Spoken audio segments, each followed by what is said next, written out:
Hi, Jody here from Healing Journey, www.healingjourneyservices.com.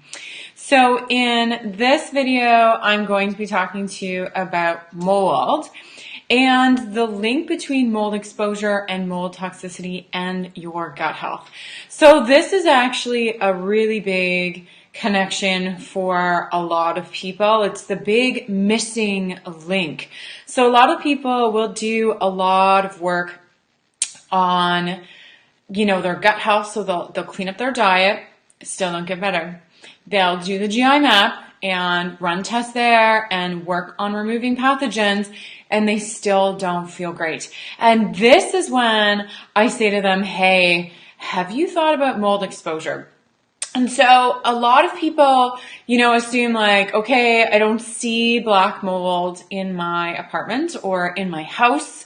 There's no way that I'm going to have mold exposure. And so instantly their thought is, no, I don't have mold exposure. Nothing is happening there. And that unfortunately is not always the case. So you can have mold exposure in a lot of different places. You can have mold exposure in your house, okay? So mold exposure doesn't necessarily need to be black mold. There are many, many, many different types of mold. There can be mold that comes in from outdoors with you. There can be mold that grows on your indoor plants. There can be mold from current water damage. So this is going to be spores that are released into the environment by mold that grows with currently wet areas. And there can be mold that can grow on areas that have been wet for 48 hours or longer. So all of these molds are different. So if the place that you're living in has had any sort of water damage, and I say damage in air quotes because it's anything that's been wet for 48 hours or longer, then you are at risk for mold exposure because mold, even if it's not black, is going to be growing in those areas. And so where the toxins or where the problem happens is that when mold grows in those areas, it releases mold spores. And those mold spores is actually what's harmful to human beings. So there are tons of different species of mold, and only a small subset of the spores from that mold is going to cause health problems for you. And the reason that they cause health problems is because those mold spores are going to colonate in your body on any sort of mucosal lining. So this can be the nostrils, it can be the lungs, and it can be the gut. So if you have had ongoing sinus issues, if you have, phlegm in your lungs all the time, or if you have gut issues that won't clear up, this is why we think about mold. So it could be a situation of one or two things. So it could be that, the mold spores are still in your body and your body isn't able to detox them. Or it actually could be that the mold spores have colonized in your body. So they're starting to grow there. Pretty disgusting. So if you think about mold, right, you think about mushrooms, they are going to grow in an area that is decompensating. So if you don't have very good gut health or very good health in general, then you're creating this ripe environment, this really nasty mucosal lining environment that mold, if you get that exposure, is going to go, hey, and it's going to, colonize there. And that's going to cause a lot of issues for you. It's going to really impact your immune system's ability to, clear out any gut issues that's going on because it's constantly going to have to battle with these mold toxins and the impact of the mold toxins in the body. So when we look at, mold exposure, it's a pretty serious question to ask yourself, especially if you've had chronic illness that just won't go away. And, I'm a great example of this. My health issues, I had gut issues for a while, and then things took a turn. And when I look back at what was going on, there was very limited visible mold in an apartment I was renting. And I found out later that there was actually water damage behind my bathroom wall. So water was leaking from the apartment above me to the apartment below me. And so even though I didn't see the mold spores were still impacting me because there was some air passage there. And that's why I was feeling sick there. I've also had an apartment where, I have assumed, because it was a newly renovated apartment, old building, that there was nothing going on. And so the way to test for mold is to do what I did, which is called an ERMI test. So a lot of people, when they look at mold testing, they go on Amazon and they buy those really nice air testers. So they sit at the petri dish and they're like, meh, nothing brew, I'm fine. And that's actually not a very good way of testing. You're kind of wasting your money when you do that. And part of it is because you want to test over a period of time. And so when you put it in the petri dish, it may not necessarily capture the mold spores. They may not be releasing spores that day. It may be a bit cyclical. And also there's certain types of mold that won't grow in a petri dish. And so you're not going to get a very accurate reading of what's going on. So why I love the ERMI, E-R-M-I, sorry, is because it gives you a score. So it's actually going to take all the mold species and it's going to score them.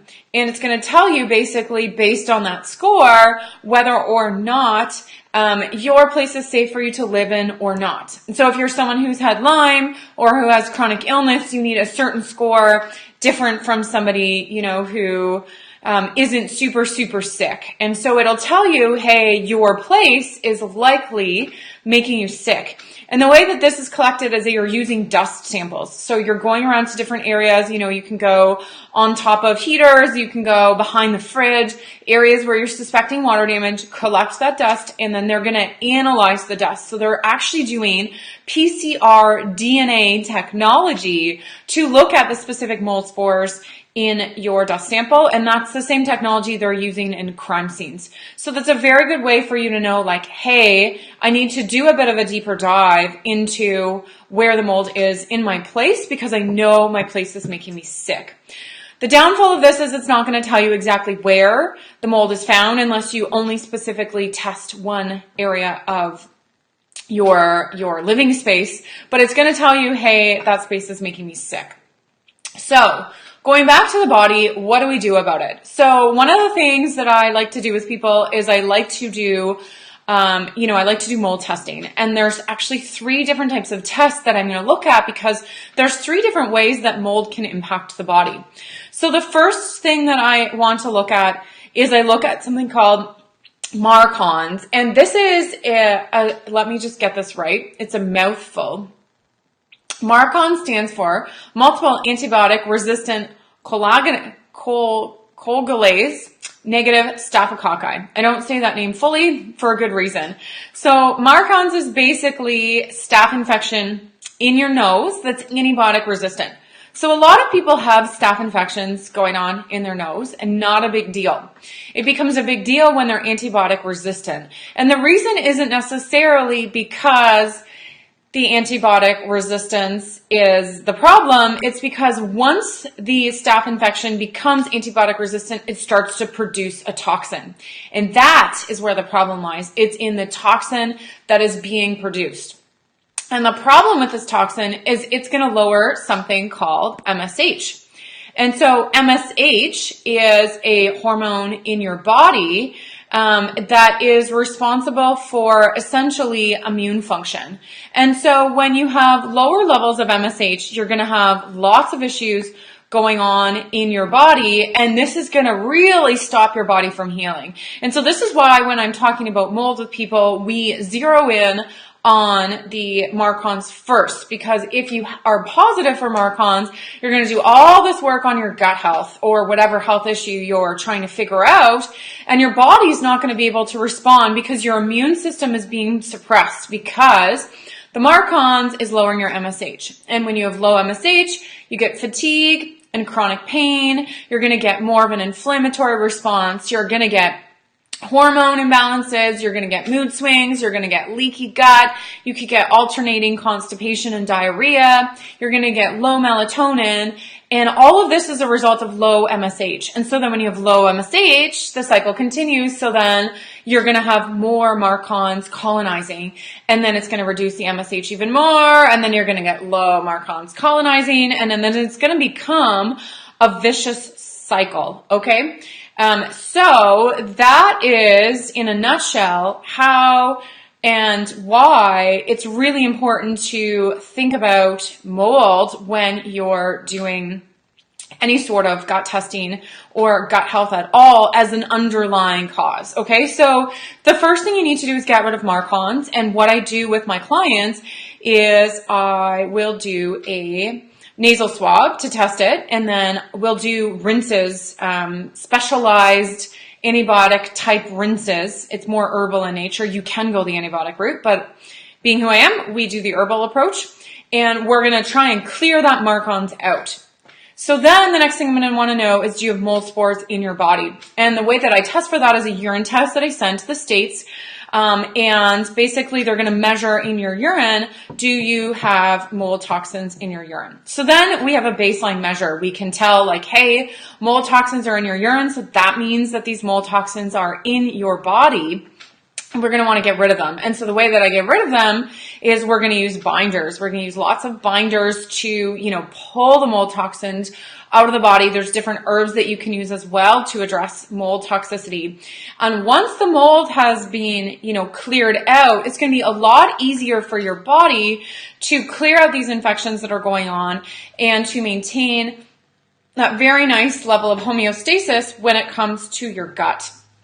The other test that I like to do is microbial oats, and you can basically tell based on the results whether or not mold is colonizing in your body. So mold can actually, as I was mentioning earlier, it can take up residence within your body, and then it's going to cause lots of issues. So bottom line here is, if you're one of those people who is having chronic digestive issues and you can't seem to get rid of the infections, so, there's a case example of, someone who kept getting blastocysts hominis. It kept coming back and back and back. And she was very healthy otherwise. And she's like, I don't understand what's going on. And did a mold test. And guess what? Mark-ons and mold spores in her body. So this is why she was having issues clearing her gut. So this is you definitely need to think about mold. So how can I help you? So I do one-on-one coaching with individuals. As well, I am about to launch, super excited, a membership program. So this is a much cheaper option for you to run these tests and to join an amazing community. This membership program is for women only. Sorry, guys. I also have an online program called Gut Instinct, which will walk you through all of the steps from start to finish on how to address your gut issues, and mold is definitely a component of that program. If you have any questions, you can email me at support@healingjourneyservices.com. Thanks for tuning in.